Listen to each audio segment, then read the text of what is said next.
নমস্কার, সকলকে জানাচ্ছি শুভ জগদ্ধাত্রী পূজার শুভেচ্ছা।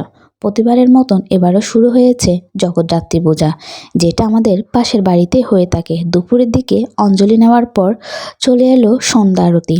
আর মায়ের এই সন্ধ্যা আরতি দেখতে কতটা নয় ভালো লাগে, এবং এই সন্ধ্যা আরতিতে আরতি করতে সেই মুহূর্তগুলা আসলে অনেক বেশি ভালো লেগেছে। তাই সেই আনন্দটা একটু উপভোগ করলাম। এর কিছুক্ষণে আমাদের যে সাংস্কৃতিক অনুষ্ঠান শুরু হবে, তার জন্য আমার সকল পিচ্ছি বোনরা রেডি হচ্ছিল, যেহেতু তারা সাংস্কৃতিক অনুষ্ঠান শুরু করবে। এর মধ্যেই কিন্তু তাদের এই যে নৃত্য বা সাংস্কৃতিক অনুষ্ঠান শুরু হয়েছে। তেমন কোনো প্ল্যানিং না থাকার কারণে আমরা আমাদের মতো করে আজকের এই আয়োজনটা করেছি। যেহেতু ছোটরা অনেক বেশি আনন্দ করতে চেয়েছে, তাই তাদের এই আনন্দটাকে আরও একটু উপভোগ করার জন্য আজকের এই ছোট আয়োজন। এরপরে শুরু হয়ে যায় সন্ধ্যা আরতি এবং দুনুচির মাধ্যমে মায়ের আরতি করে সন্ধ্যা আরতি শুরু হয়েছে। আর ঢোল বাজিয়ে মায়ের আরতি হবে না, তাও আবার জগদ্ধাত্রী মায়ের পূজাতে, সেটা কিন্তু নয়। প্রতিবারের মতন এবারও চলে এসেছে পলাশ ডাকি। পলাশ ডাকির বাজনা তাও আবার পূজাতে হবে না, সেটা কিন্তু নয়। তিনি কিন্তু আমাদের এখানে অনেক স্পেশাল ব্যক্তি।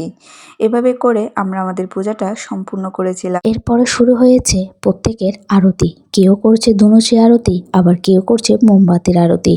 তেমন একটা মানুষও ছিল না, কিন্তু আমরা কিন্তু অনেক বেশি মজা করেছি। তাদের এই আরতিটাকে আরও একটু বেশি স্পেশাল করার জন্য আজকের এই আয়োজন, এবং ঢাকি তার বাজনা দিয়ে এই মুহূর্তটাকে আরও বেশি জাঁকজমক করে রেখেছে।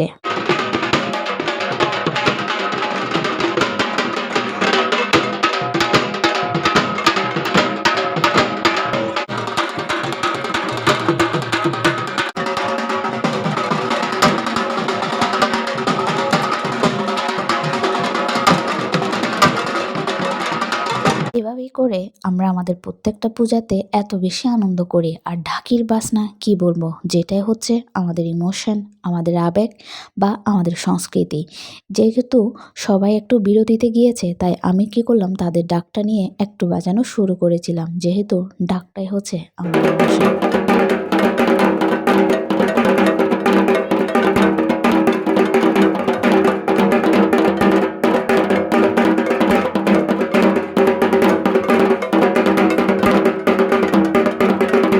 এরপর চলে এসেছি আমার আঙ্কেলের কাছে। আমরা সবাই আনন্দ করব, কিন্তু আমার ছোট্ট আঙ্কেলটা আনন্দ করবে না, সেটা কিন্তু নয়। এভাবে করে আমরা আমাদের পূজাটা শেষ করেছি। এ পর্যন্ত সবাই ভালো থাকবেন এবং সুস্থ থাকবেন। ধন্যবাদ সকলকে।